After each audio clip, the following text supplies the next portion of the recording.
Oh, Like, gotcha.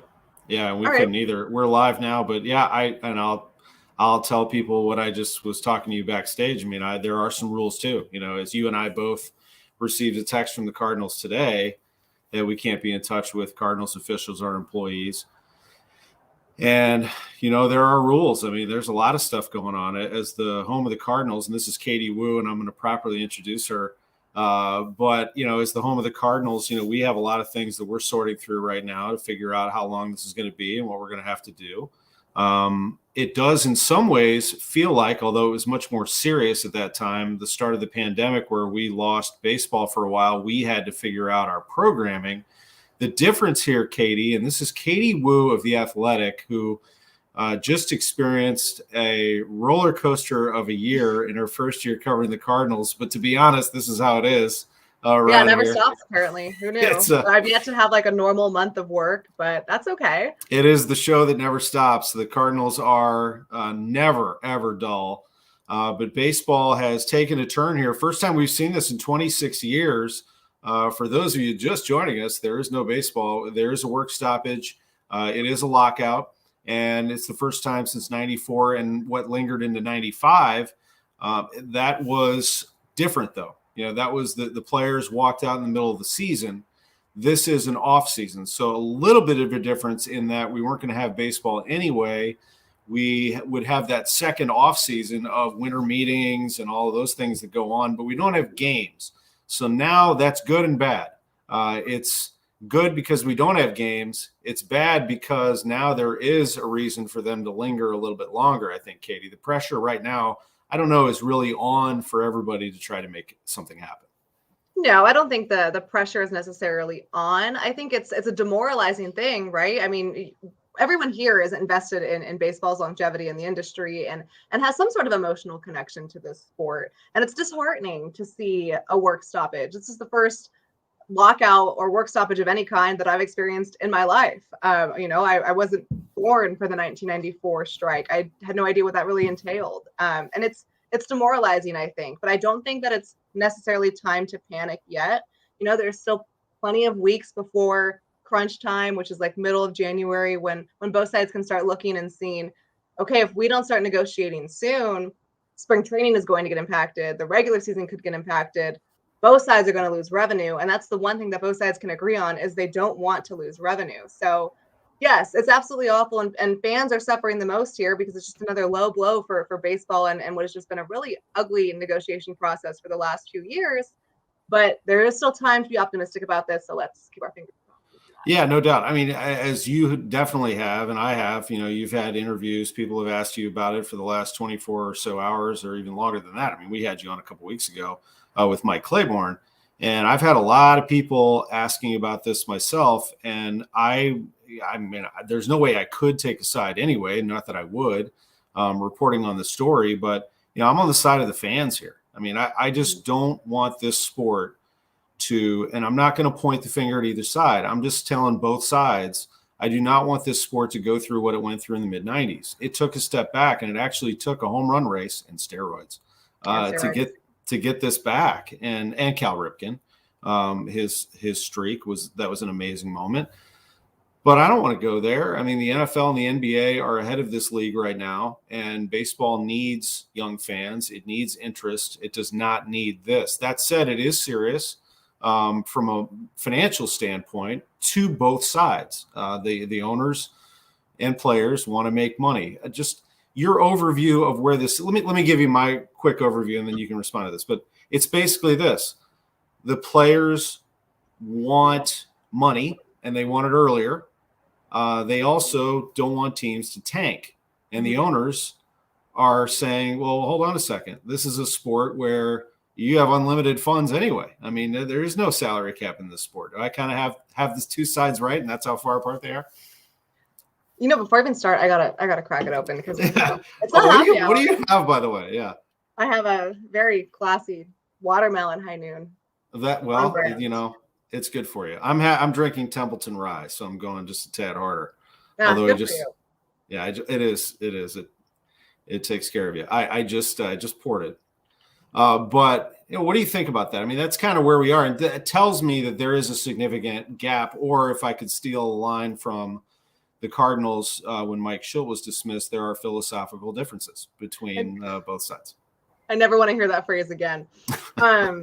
Yeah, you know what? Like you, Tom, I'm not here to point fingers at either side and say, this is what should be done and this is how people should negotiate. I just really feel like it's very detrimental to the fan base right now. And baseball is already, I hate to be one of those people that's like, baseball is dying. I don't think baseball is dying, but I do think there's a genuine lack of interest in the sport because of negotiations like this. And baseball can't afford it to go down this track and keep fighting over money, whether or not either side believes they have a cause, which obviously they do. And again, I can't really pick sides here like you, Tom. I'm over here trying to be as objective as possible. Right. But it really will come down to revenue and finances. And I think fans who are already so dismayed or maybe just not interested in the game don't want to see that. They don't, whether or not it's fair to either side, they don't want to see billionaires and millionaires. And I know not every single major league player is a millionaire, of course, but from a fan perspective, they don't want to see that. They just want everyone to come together, especially after 2020 and that shortened season and just negotiations that have been, this work stoppage lockout rumor has been looming for years now. And now it's here. And I just feel like fans overall deserve better than what the sport is doing right now. And I like to think of myself as an internal optimist and hopefully by February, we're back on track to what should be a very exciting 2022 season, but we have to get there first. Yeah, that was my next question to you, and kind of get your gut feeling on the timeline of this. Is, I've already mentioned that I think it's going to linger a little bit. That's the big question is, will they play? I think they'll play, but I do think they're going to make everybody sweat and including themselves. And I think you're going to get into probably mid-January before they start talking again. And February, when spring training starts, and we're actually a lot closer to that than people think. We're 2 months away from players starting to go down there to Jupiter or to Arizona if you're there. So we're that close. So we're talking 8 weeks. So when you look at it from that perspective, it doesn't seem like that much time, especially with Christmas and the holidays approaching. Oh, no, I think it'll escalate very quickly. It's easy to look at this as December 2nd and think, oh, we have to wait all the way until the middle of February to have an answer. I think you're right. I think mid-January is the primed target time of when negotiations need to pick up. Again, nobody wants the season to be impacted and they all have their reasons, but it ultimately boils down to revenue. So once spring training gets impacted, that impacts revenue and neither side wants that. I think mid-January, if there hasn't been any uptick in negotiations, then we start to panic a little bit, but I do think it'll be uncomfortable. And, the way that this season, at least for me, is gone, I'm fully prepared to get like a 3 days notice that I need to be in Jupiter and pack my stuff up and go. Grab my suitcase, grab my cat, we'll go. That's right. Yeah, that is definitely how it's gone for sure. It has been quite the season for you, no doubt. And you look at the Cardinals, a team that looked like they were done and then pulled off a 17-game winning streak, and then their manager's dismissed. And we've been down that road, and we've talked about all of that. Now they have Ali Marmol, who's a wonderful guy, young guy, but absolutely knows the game. I think you've replaced a good guy with a good guy. And it's a good baseball team. Did you like what they did with Steven Matz? And what do you think about where they stand right now? Is there some unfinished business? I thought the Steven Matz signing was perfect for what this team needs. Like, look, they coming into 2021, I think the front office learned from their mistake. They did not have enough pitching depth. They came in hopeful that they had enough starters. Of course, you never picture Jack Flaherty going down. You never picture the abundance of injuries they had early on. But ultimately, it wasn't enough. And they were relying on a lack of arms and, more importantly, a lack of strikes to get them through the season. And it backfired on them and completely derailed their first half of the season. Did it lead to a really cool 17-game winning streak and a very improbable comeback that will be remembered for decades to come? Yes. But of course, no one wants it to resort to that. No one wants to do 4 or 5 months of mediocre baseball and have a miracle comeback launch them in just to lose the wild card. This is St. Louis, as I'm reminded so often. Expectations are very high here, and they should be for what this club is capable of doing. For Steven Matz, the Cardinals got what they were looking for. They were looking for a middle of the rotation arm, a left-hander preferably, since Adam Wainwright, Jack Flaherty, Miles Michaelis, and Dakota Hudson are all right-handers. They get a durable, consistent guy, ground ball rate. We know the Cardinals defense. We cannot say how good they are enough. I think that's exactly what they were looking for. No, he's not a splashy name. like Scherzer or Stroman, but the Cardinals were never going to be in on those kinds of arms anyway because they don't think that they need them. They like the depth they have. They like Jake Woodford in the swingman spot. They have their top prospects coming up. They have ways to tinker with the rotation. They wanted Mats. That was their top priority, and I thought that it was very important that they got it done before any kind of lockout. Now, of course, I don't think that their work is done by any means. I mean, they lost 7 pitchers to free agency. They wanted to bring back some more relievers. They brought back TJ McFarland in what was pretty much a no-brainer decision. Yeah. Thought about bringing back Luis Garcia, but essentially it came down to the Cardinals, who operate, I don't want to say cheaply because I do not think that's fair, but they operate conservatively in the free agency market, ultimately waiting to see kind of what this season is going to look like after these negotiations. So, for example, they didn't feel comfortable pursuing a bench bat if they didn't know if there was going to be universal DH.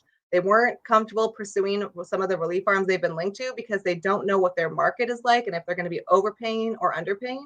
And those kinds of answers take time. So I know that it's frustrating to not hear the Cardinals linked to the big names, especially in the shortstop market or any of the starting pitchers. But we have to remember the Cardinals' MO in free agency is not really the big splash. Those usually happen via trades. It's these small incremental upgrades. And that's what I thought Steven Matz is. Boy, it feels good to talk baseball again, and it's only been like a day, doesn't it? But yeah, I agree with you. And look, I'm allowed to talk freely about this. I mean, yes, I do broadcast for the Cardinals, but I'm not a Cardinals employee. I work for KMOX. I mean, but I'm not talking about the negotiations here. I'm just saying going into it, I do think it was the right approach. I think you got to be a little careful here. You don't know for sure. By the way, we don't know for sure. We're assuming there's going to be a DH in the National League, but you don't go throw money at a Kyle Schwarber if you don't know for sure what's going to happen on the other end. We'll see what they end up doing here. But I think you're right. I think there were some teams that played their hand a little slow and maybe by surprise. I mean, the Yankees didn't go crazy. The Dodgers didn't go crazy. They lost. Giants didn't? The Dodgers. No, not really. Yeah, Giants didn't. They made some smart moves. Rangers went nuts, but they've done this before. I commend them for that. Yeah. Any team that was big spenders, that's great. Spend that money. Make your team alluring. I thought it was great the Rangers did what they did, and the Mets. Although I like, I have to call it Cohen's Revenge Tour. After not getting totally. Oh, there's no doubt. That's good for the game too.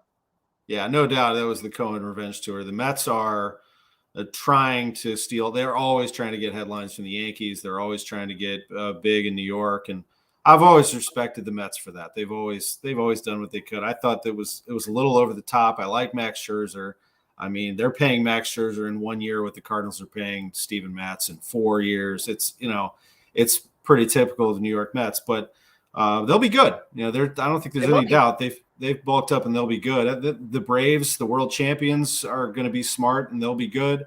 I think you look at the National League and the Cardinals are contenders, but they have work to do, don't they? I mean, they need, as you mentioned, bullpen arms.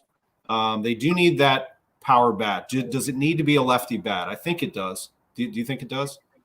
I think so, just because when you look at how dependent the Cardinals lineup was in 2021, I mean, it was primarily almost always right-handers and 2 switch hitters in Dylan Carlson and Tommy Edman. So I think a left-handed bat would really be beneficial just to shake it up. But I think I think that they will eventually spend that money. We have to look at payroll right now and look at how many of the current key players are due for a raise. Like, we know that Nolan Arenado's contract is no longer going to be as deferred, and the Cardinals are going to take on more of that in 2022. We look at guys like Flaherty and Harrison Bader and Tyler O'Neill, and they're all primed for raises too. So the Cardinals have to be smart in allocating those resources and also finding a bat that complements what they need. And that's why I think their prospect depth is so important here. I mean, Lars Newbar, I thought, had a fantastic second half campaign. I think he has a lot of promise. Juan Yepes, what he did in the AFL, that was great too. But I also certainly understand the fans' allure of just trying to get a big name, kind of shake it up and find that impact bat where you're not betting on it. You don't have to bet on a young guy finding his footing. You go get a proven, established veteran that knows that there's prestige around and that you can count on. I think if they can find a balance of those two, and that will certainly be aided by the universal DH, they're in a much better spot. Yeah, I'm not ruling out Trevor Story, I guess, completely. I don't think they're going to throw that kind of money at Carlos Correa. I think it depends on what Story's parameters are at that point when those negotiations reopen. But I believe John Mozeliak when he says that they want to give Paul DeJong another chance. By the way, they have Edmundo Sosa sitting right there, right? And Nolan Gorman and, of course, Tommy Edman. I mean, that's 4 pretty good infielders right there. I believe them when he says that. I think a good bench bat like that would be a whopper of an addition. So we'll see. When I say like that, like in my mind, I think Schwarber, but that doesn't have to be. I mean, it can be. Right. But that prototype is certainly alluring, and I get it. And, there's no shame in looking at those 4 middle infielders. Ollie Marmol has already said that he's planning on using a platoon and playing the matchups. I know Gorman has a lot to prove, and it's easy to get hyped for a number 1 prospect, but I believe Mo also when he says that they want to give Paul DeJong another chance. And I know that may be aggravating to some fans, but when you think about how they can best play the matchup and slot different guys where, I think it makes sense.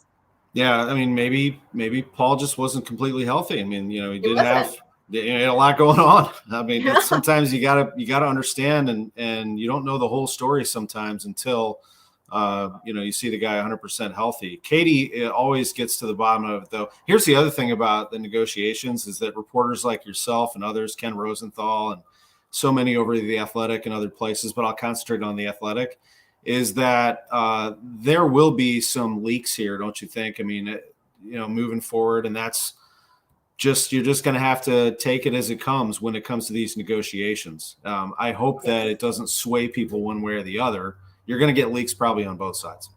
Yeah, and that's just how negotiations play out. They play out in the press sometimes, and sometimes there's leaks, sometimes there's not. But our Evan Drellich, who's in Arlington over the last week, has done a fantastic job covering all of this. There's going to be leaks, and there's obviously motivations on each side to do so or to not. The trick is, and I know that this is difficult, I have to tell myself this too, to just stay calm. Maybe this is that we spend December and we just kind of focus on like family and friends and the holidays, and we don't panic until it's February 1st. If it's February 1st and there's no negotiations, slam that panic button. But right now, let's take it easy. It's demoralizing. Again, it's frustrating. It's disheartening, but there's still plenty of time and reason that these negotiations and this negotiation tactic can work and ultimately make this sport better, which is what I think both sides want and what fans deserve is just a better product. I agree with you wholeheartedly. I think that, we'll do our best over at KMOX, and I know you all will as well, to keep people entertained and informed.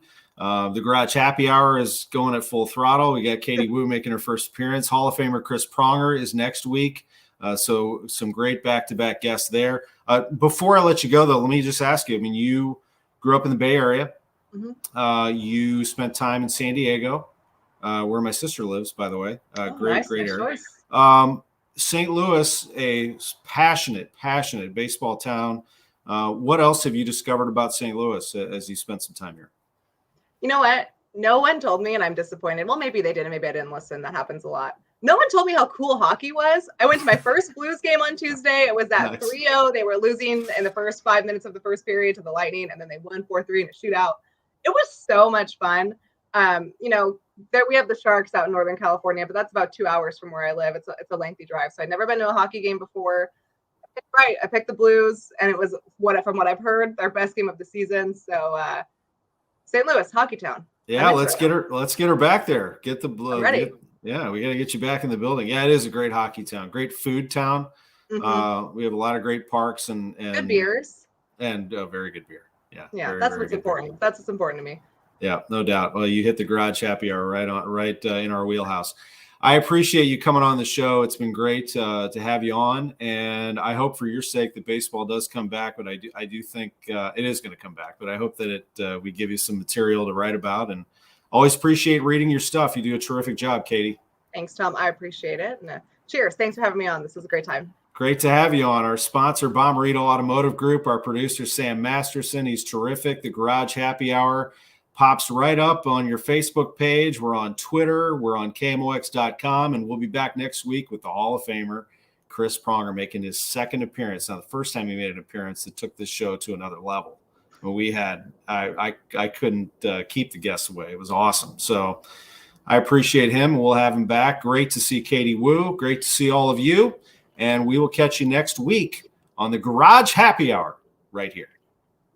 At Bomarito, shop thousands of new vehicles. Get more for your trade. The Bomarito nationwide warranty, 10 years, 200,000 miles, and the best service after the sale. Bomarito, Missouri's #1 automotive group, open 24/7 at Bomarito.com.